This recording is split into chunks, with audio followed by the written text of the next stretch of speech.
Good afternoon and welcome to Willow's Green Permaculture. My name is Stephen Dixon and today I want to talk to you about elderberries, particularly the harvest. What is the most nature-friendly harvest that you can do, as well as the most efficient harvest as far as the amount of work that you're going to put into it to get the most elderberry possible, the most ripe elderberry possible, and also the most efficient way to process it and to preserve it and use it. And I know many of you are worried about elderberry being toxic. And so I'm going to show you how you can safely process and prepare elderberry juice so that you can enjoy its amazing flavors, so that you can benefit from its amazing medicinal qualities, and you don't have to worry about any of the toxicity. Advice from 6.5 years of elderberry growing, starting from branch cuttings. So if this is something you're interested in, then let's get started.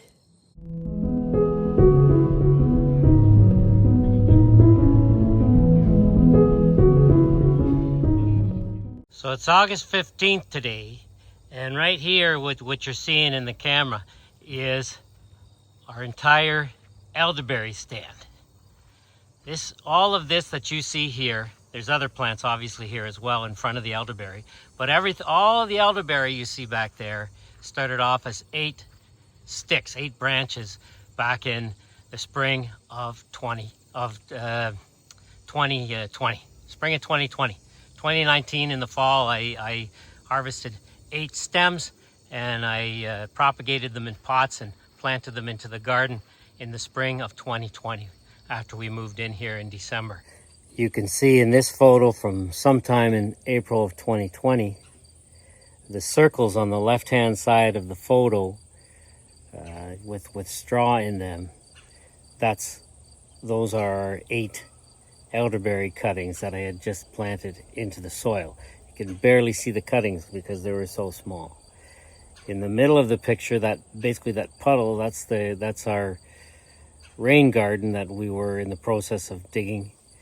And in the upper right-hand corner of the photo, you can see our main garden as we were just starting to sow into it for the very first time. We had spent basically from January until April getting it ready, laying it down and all the rest, laying down the cardboard and laying down the compost on top of it.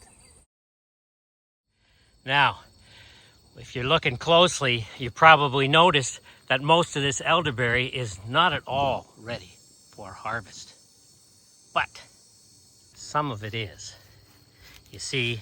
And so what we do is harvest progressively, which is what we do with a lot of stuff like our carrots and so on. What we do is, it's important that the elderberry be completely ripe. And so look at this bunch of elderberry. Now, as you notice, some of this elderberry is eaten, and that's no big deal. The birds have gotten some of it. We like to feed our birds. We like to give them the opportunity to have food as well, the native birds that like the elderberry, and the birds help us with our gardening. And what's important here, how you know it's ripe, is it's this dark, almost black color. This is Sambucus canadensis, also known as common elderberry or Canada elderberry or American black elderberry, and it's related to the European black elderberry. And black is an important word to use because that is when it's ripe, when it's almost black. There is a type of elderberry that ripens to red. That is not the one that you want to grow. That's not the one that you want to use for juice and so on. This is the one, and this is what it needs to look like in order to know that it's ripe. Because when it starts, obviously it starts off green and then it kind of turns let's say a red or a burgundy red, a light burgundy red, but that's not when it's ripe. It's ripe when it's this dark purple or almost black color. And what we want is not a single one of these berries to be green. And that way we can have confidence that we can use everything. So all you need to do is this. Just pull off the whole stem like that. And then We just put it into our bucket and we just keep harvesting. But I check them. I don't want to even see one green berry because those green berries are no good. And I do not want to have to be sifting through these to check for green berries after I've harvested them, because they're not going to keep ripening afterwards. So I prefer to wait until they're all completely black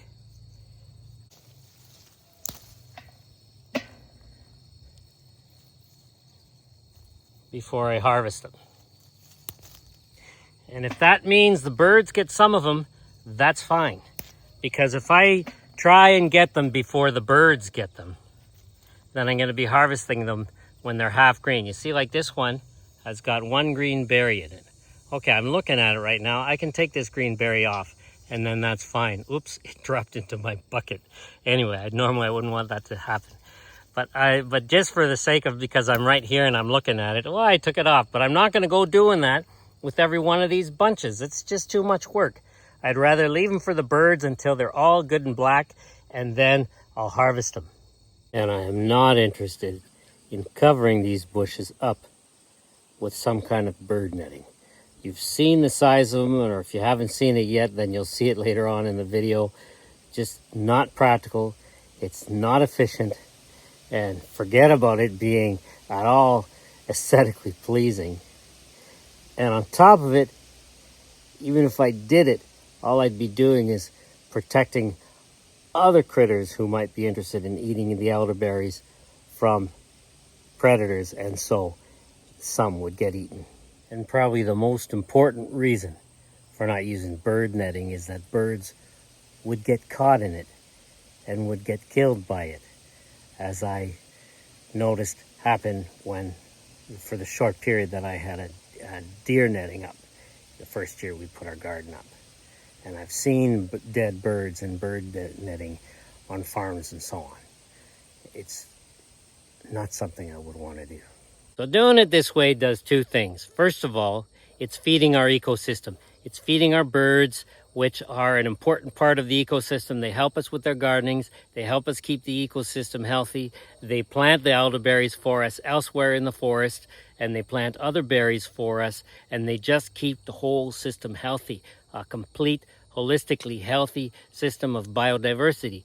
That's important. And it doesn't matter. I mean, look at all these. I'm not going to be able to get all these elderberries. And even waiting like this, I'm going to still fill my chest freezer halfway full, at least full of elderberries. We're still drinking the juice from our elderberries that we harvested last August 2025. And it's August 15th, 2026, like I said earlier. And so we get a ton of it. And the second thing it does by waiting, it means it's a lot less processing work. These things are going to come off this bunch here much more easily, and I'm going to be telling you how we do that as well.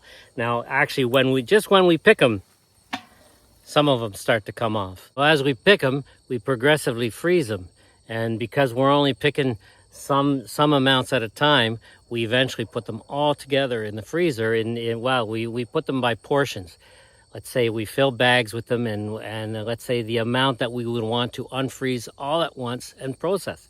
And when it's time to process them to make them into juice, and when we take them out of the freezer, we don't unfreeze them first. First, when they're still frozen, we'll remove the berries.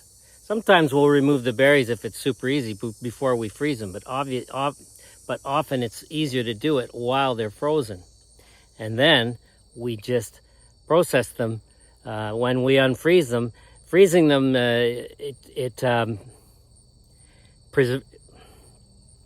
when you freeze elderberries, like when you freeze any fruit, it preserves all of the nutrients much better than any other way of doing it.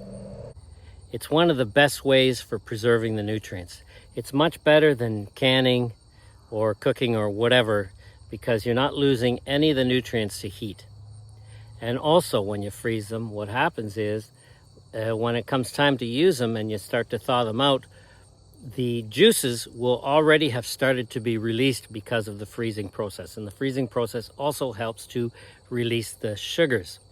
That's why so many of the fruit that you need to harvest in colder temperatures, like for example, wild grape is best to harvest after a few frosts, because the frost help release more of the sugars, just like what happens when people make ice wine with cultivated grapes, not wild grapes.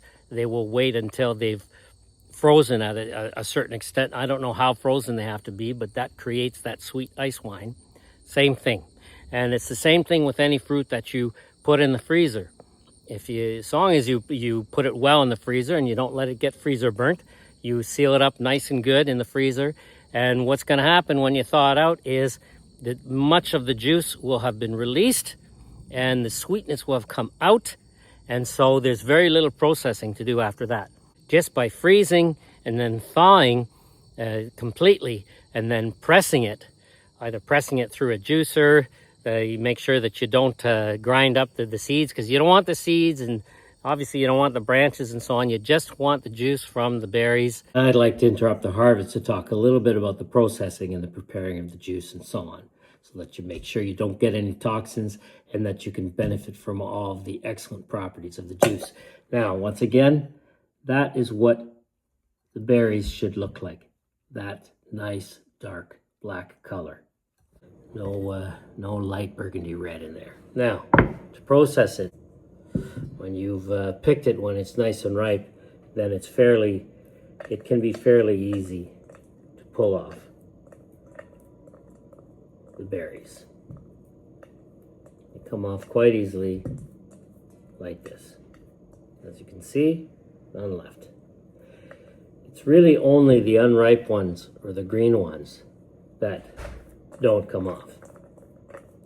But when they're ripe like this, they come off very easily. However, you can also freeze it, because when they're frozen, they also come off very, very, very easily. Okay, I'm doing this sort of one branch at a time, but often you'll want to do many branches at a time, and that's when it can become more difficult. But when it's frozen, it's easier. I like to freeze them with everything. Right here, it's just easier. We harvest it, you can rinse it, and then freeze it. And then when we take it out of the freezer, that's when we can start taking the berries off while it's frozen, because they're like little marbles or little pearls. They come off really easily after frozen. And here's what we do to prepare our elderberry juice. Now, what you need to know with elderberry is the stems, these little ones and the thick ones, the roots, the seeds, they all have toxins in them that you don't want to ingest. The only part you really want to use is the juice. And it's the juice of the ripe berries, because if the berries are unripe, then they're just as toxic as the rest of the plant if they're still green. So you do not want green berries. That's why I mentioned earlier in the video, you don't want the green berries, because the green berries are just like the stem and so on, and the seeds and so on. You don't want the seeds either. That's why it's important that you're going to be pressing it for the juice to make sure you don't have any seeds. So we take it out of the freezer, pull off the fruit. Sometimes, if you prefer, you can wait until it thaws a little bit before you take off the fruit, if you don't want to handle the cold fruit one way or another. Once we've separated all the fruit from the stems, we'll take it and we'll put it into a saucepan.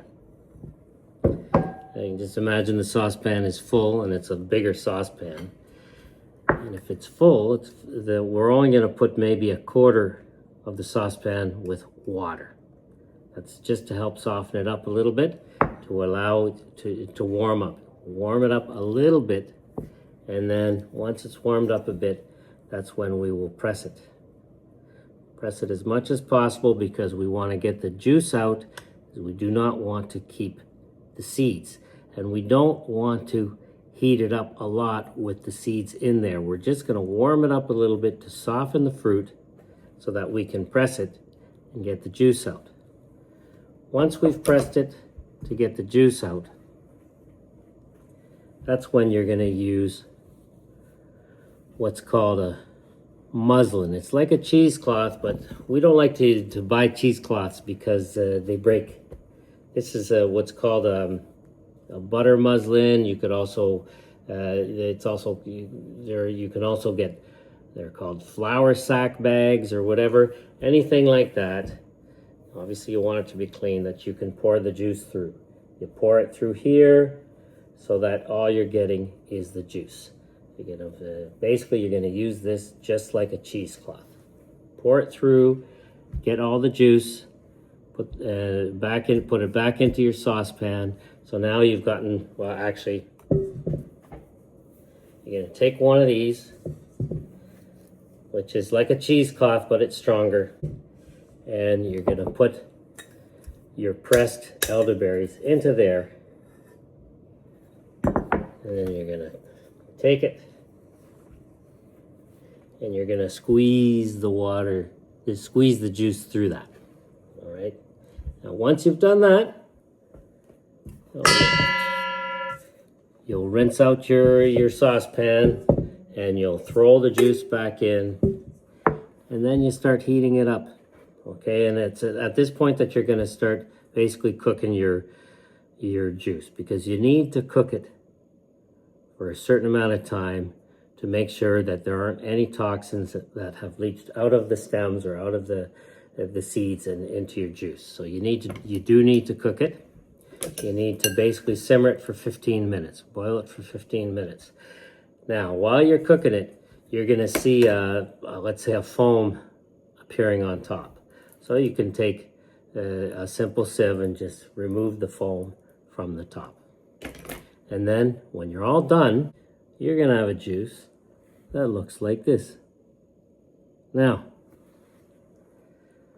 we like to freeze our juice because we prefer not to make too much jam or jelly or do too much canning, because often that just requires too much sugar and too much cooking and too much reducing. And so we just like to take it and freeze it. Now, how for sweetening and so on, elderberry isn't the sweetest of the juices, but it does have an amazing flavor. And so what we will do is we will either just do like this jar here, and this is just pure elderberry juice with a little bit of sugar added. So let's say we've done an 8-liter batch of elderberry juice. Of those 8 liters, we're going to use maybe 3 cups of sugar. Basically a cup of sugar for between 2.5 and 3 liters of juice. Now, often we won't bother with putting sugar because we will mix it with other fruit like pear or choke cherry. Choke cherry is very sweet when you process it, or currants and so on. Another thing we like to mix it with is wild grapes. Now, wild grapes are they're very acidic, and so with the wild grape and the elderberry mix, we also need to add some sugar to that.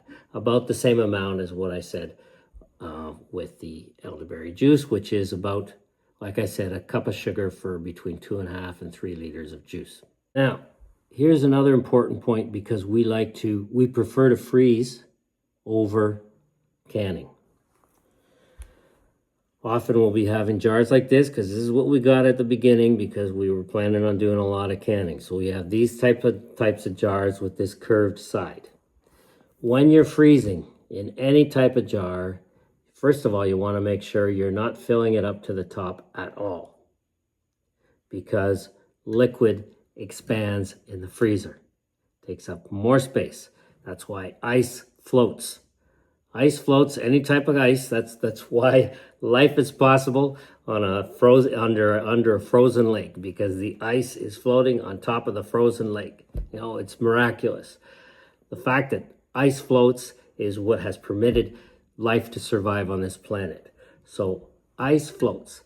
Why? Because it's not as dense as liquid, and so it's not as dense as water, and so therefore it floats. And so when it's not as dense, that means it's bigger. And so you don't want to fill your jar, because you could end up breaking your jar as it expands. And when you have a jar like this with a curved top like this, you also do not want to fill it anywhere inside that curve. You want to basically fill it up to just below where the curve begins, because otherwise you could also end up breaking your jar. And what you're going to notice when you take it out of the freezer is it will have sort of expanded upwards in sort of different bizarre ways.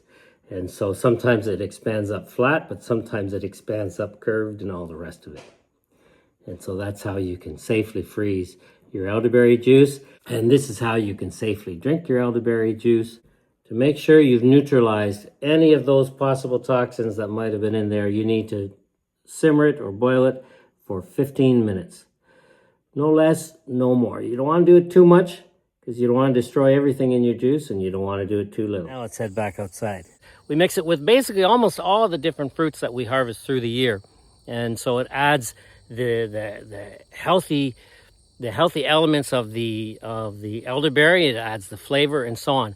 And of course, sometimes we will have the elderberry juice all alone, and we like to drink it out of these little tiny cups that we have.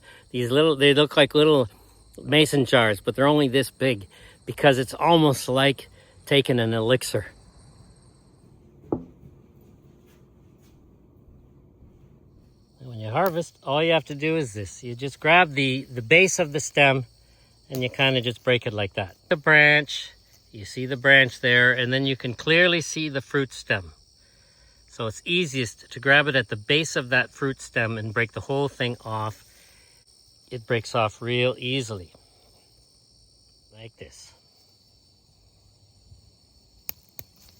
You heard that? You heard it break? Now let's look at them, make sure there are no green ones. Just break it like that.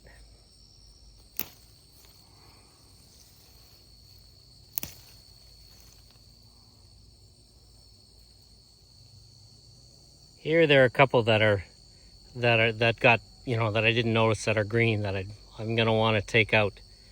So I'm going to put these off to the side. This is the part that can be hard work. You don't want to have to do this. It's ridiculous. You absolutely do not want to have to be pulling out your green berries. Because the thing is, green elderberry berries are just not good for you. You don't want them. You want to keep them. That's why we wait for the whole bunch to be ripe. So we don't have to do this work.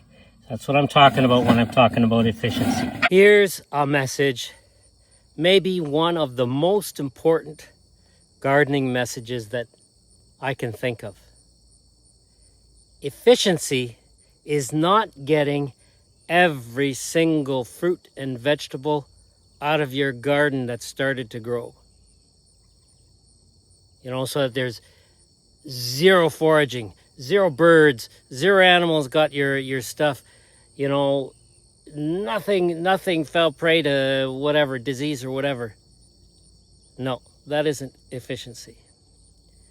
Because the amount of time, energy, effort, and money that you would have to put into making sure that you get every scrap of fruit and vegetable out of your garden and prevent all the rest, it's just way beyond what's needed, what's necessary, and it's just going to suck all the energy out of you. The emotional energy that you will expend as well if you hope that nothing gets eaten by whether it's bugs or birds or raccoons or deer or turkeys or whatever. If you were watching something and you say, I can't wait to harvest that, and suddenly it gets eaten. Well, if you get disappointed by that, if it let's say really, really tugs at you emotionally, then that's also going to be very exhausting. Whereas if you take the point of view that it's completely natural, that this land belongs as much to the animals and the birds and to the rest of nature as it does to you. And in fact, yes, you planted the seeds and You watered them and you nurtured them. You set up the conditions. You created the conditions so that they could grow and so on. But in the end, it's not you that grew all that fruit and all those vegetables. It's nature that grew them. You set up the conditions. You cared for them. You nurtured them. But nature grew them, and nature can take them away in a heartbeat, in the blink of an eye, with a storm, with a drought, with too much rain, with the blight that seems to travel across the continent, through the air and so on, or with animals, etc. And so that's why. But if you work with nature and you understand how nature works, and you understand the strength and the resilience that comes with biodiversity, then that's when all those things that can happen in nature because suddenly they'll stop affecting you. And also, when things get eaten, it's okay. Because if you've planted a biodiverse garden with a huge number of different fruit, vegetables, herbs, medicinals, edible flowers, and a huge number of different ones inside of all those groups, then you are guaranteed to have amazing harvests. Even if one fails, let's say, all the others will be fine. Because the other thing is every year is different. One year one thing fails, and then another year another thing fails. But because you are concentrating on diversity or biodiversity, that's where the resilience is, and that's where the abundance comes from. I've been watching this ear of Seneca red stalk corn develop, and 2 nights ago it got eaten. I'm taking those raccoon cages out of the garden. I'm tired of it. I'm tired of setting them up. I'm tired of bringing the raccoons to a conservation area 5 kilometers away. You know what? If they want to come, they can come. All they're going after is the corn anyways. And they're mostly just going after the corn in the heart of our main garden, because I've told you already, there's so much vegetation that the squash didn't grow as well as it could have. Whereas they seem to be mostly leaving the corn alone in the pumpkin patch because of the thickness of the squash. And I've got a new plan for the squash next year that hopefully will be raccoon proof, but we'll see. It's all just sort of like a game. And it's mainly just with the corn. Corn's a real animal magnet, a real wildlife magnet, because the raccoons pretty well leave everything else alone. And so, I wasn't gonna, I'll be honest, it did actually affect me. I was watching that and I was showing it to you. I will be showing it to you in an upcoming video. And then afterwards I realized, no, that's wrong. It's just wrong. You gotta let go. Let go, and that's why I'm taking those cages out. I'm gonna take them out today. I left them in the last 2 days, but I didn't. One of them was closed, and the other one didn't have any peanut butter in it. I'm taking them out because it's no more. The better attitude to take is to trust in nature and trust that you will have more than you need, because you will have way more than you need, always. And if you plant a diversity of things, a diversity of fruit, a diversity of vegetables, even if one year you get absolutely none of one of your fruit or one of your vegetables, it won't matter. Your stomach won't notice it. Your pantry won't notice it. Your family won't notice it. Unless it's their favorite vegetable. But you know what? It's important to cultivate a love for all fruit and vegetables and herbs and medicinals and so on. Because that way you're always happy. I'm that way as well with, different foods of different cultures. And so whenever I'm invited to eat in different places, my hosts are always so happy because I always love what they serve. Because you can't, there's no better compliment for someone who serves you something to eat to simply enjoy it and love it, and they see that you're authentically and legitimately and just completely enjoying it and loving it. And it's the same thing with what nature has to offer, because nature is our great host, of which we are a part, an integral part. We are a part of nature. We are not separate from nature. And so, anyway. And we'll see what kind of corn harvest we get at the end of the season. Whatever we get, I'll be happy with. As long as that corn dries and I can get seed from it and so on, I'll be real happy. And if we can eat some of it, even better. Because we get the most of our calories from our potatoes, our sorghum, our millet, our barley, also our squash and pumpkin. That's a really important source of excellent calories, full of nutrients. We put squash and pumpkin into most of our bread recipes, and it really cuts down in the amount of flour that we need. Not to mention the abundant squash and pumpkin seeds that we always have way more than we need. And so Maggie puts them all into her spice mixes, and so she dries them and grounds them up and adds them to her spice mixes, so adding a very important source of protein and fiber to all of her spice mixes. We always have squash and pumpkin left over. We still have a couple dozen squash and pumpkin left over from last year, and all the rest of it, and whatever corn we do get, and all the other grains that we get, our amaranth, our ragweed, our evening primrose, and so on. There's a whole list of them, a whole long list of them that I'm going to do in another video about everything that we grow here. That so many things I don't even talk about, because I just can't talk about everything.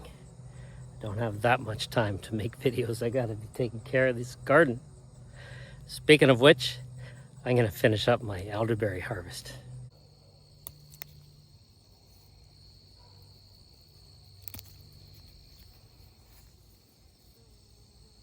This one's got some green on it. Leaving it for now.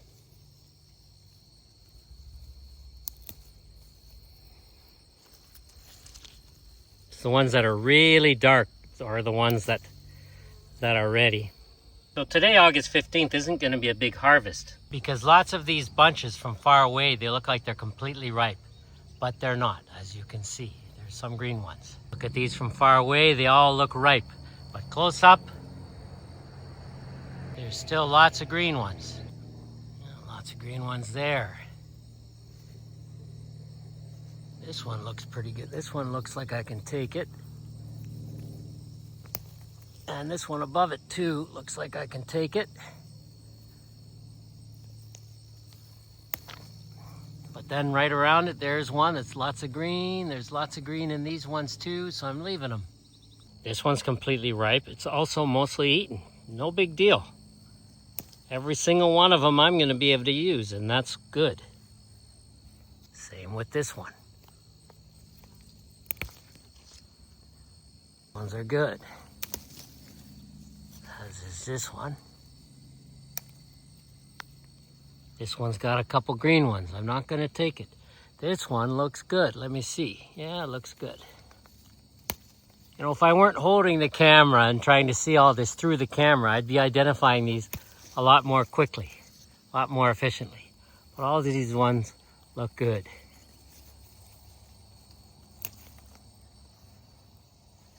This one also looks good. Let me see, no green ones there. There's another one. No green ones there. Oops. There's another one, no green ones there. There we go, a whole bunch. So I'm gonna finish up the harvest in this corner here. And then I'm gonna be watching the whole elderberry patch every single day over the next few weeks, because there are going to be parts of it that are going to suddenly overnight be ripe. And I don't want to, skip 2 or 3 days, because I could come back and then have mostly eaten. But now that our first section of it has completely ripened like this, with a few of them, not that many, this is like maybe 1/10 of 1% of what we're going to be harvesting. In other words, we're going to be harvesting about 1,000 times more than this. But as each day goes by, as we head towards the end of August here in our 5B, 6A garden in outside of Stirling, Ontario, north of Lake Ontario, half an hour north of Lake Ontario, over the next 2 weeks roughly, this is all going to become ripe. And so probably by the end of August, maximum latest first week of September, all of this will have been harvested. As you can see, some of them are still green, like mostly green. If you really wanted to, you could pick these bunches and just pull off these little individual green ones like this. But I find that's just too much trouble. I'd rather just wait. And if I have fewer berries at the end, that's okay. Because if they're all ripe, that's just a lot easier for me. In the end, I got a bit more. It's a nice little harvest for August for a first harvest. The first one is always small. I see a few green ones in there, you see, so I wasn't careful enough. I should have left them. Anyway, that's all right. It's not that many, very few. So I'm going to be watching these every day. I'm going to be watching for when they're pretty well all ripe.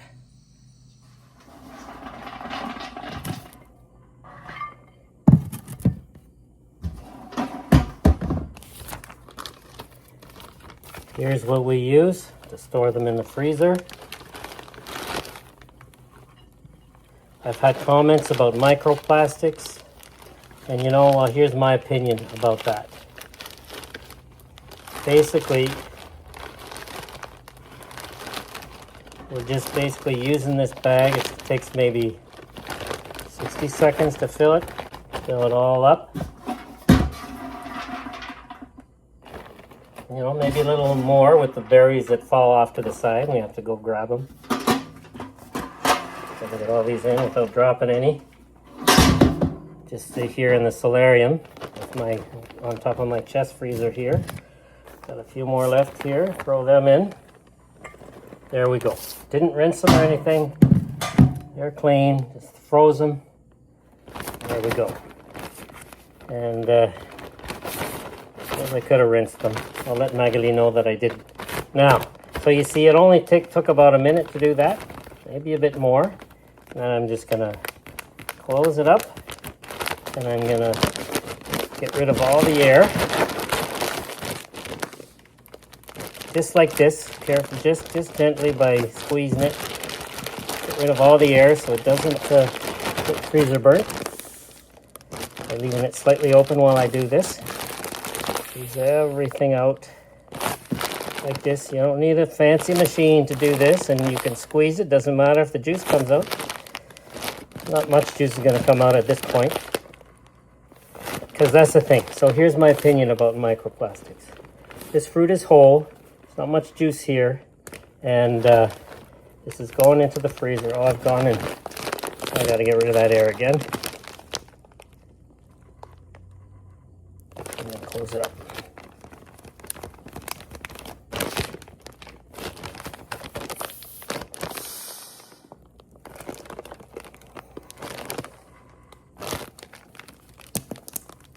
There we go. So, make sure it's good and closed. So that only takes a couple minutes. You put it in there. There's no juice here. It's dry. And I only handled the bag for a minute or two. Now it's going into the freezer, and it's not going to move for however long, for a week, a month, 3 months, 6 months, 11 months. It's not going to move. If it moves because we rearrange the freezer, well, that's going to last a few seconds. And it's going to freeze. And so it's not a liquid. My opinion as far as using this type of plastic is you shouldn't put anything hot in it. Absolutely nothing hot. And you shouldn't put liquids in it. But something like this. And you know, like I said, we're handling the bag real little, so the chances of there being a ton of microplastics getting onto these elderberries is minimal compared to the convenience. And maybe you might have other opinions on that, but you know, we want to be efficient as well. And there are plenty of products out there. Actually, a lot of the bags that we use are compostable, which they're better, but they're not always available. And so, you know, I prefer to go to stores and get things rather than order things online all the time. And so there you go. And so, and you know, and when we take it out of the freezer, we take it out of the bag right away and put it into a big pot. And it's in the pot that they're going to thaw out, not in the bag. That's an important point there. Because when they thaw out after frozen, that's when there's going to be a lot of juice here. And you don't want that juice to be in contact with the plastic. So it's going in like this, going to freeze in this exact same shape. It's not going to move, so there's not much chance of the bag decomposing and putting microplastics and so on. And then when we take it out of the freezer, we're going to take it out. It's only going to take not even a minute to open that bag up and just dump everything out into a pot and let it thaw out in the pot. And then that's when the juice is all going to be released. And also, you know, after we put it in the pot, they're still frozen. And so that's when we pull all those berries off. I think Maggie sometimes does it before freezing. But after freezing, when they're frozen, it's about the easiest time to do it. There you go. It's August 15th. This is our second last jar of pure elderberry juice. There's a tiny little bit of sugar in this, and then probably there was a little bit of water put in there just to help press it. But this is basically 90% pure elderberry juice left over from last year, 2025. And we've already started harvesting the new stuff. And Maggie's coming here with the last jar.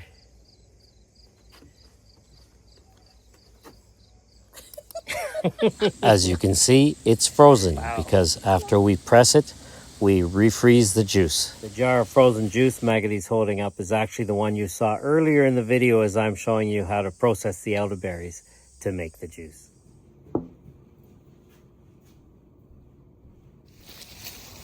Just to give you an idea of how much elderberry can grow if it's in the right conditions, the certified wildlife friendly habitat sign that you see here, that's like hidden within the elderberry patch, used to be out front of the elderberry patch, but the elderberry patch has completely hidden it.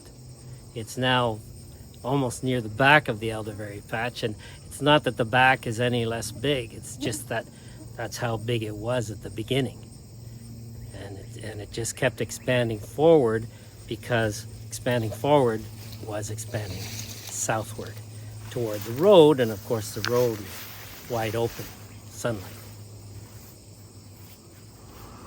As you look at our stand of elderberries here, we have at least this many elderberry bushes out in the forest out back that we either grew from propagating them, or else they were already there and we cleared around them and we helped them grow better.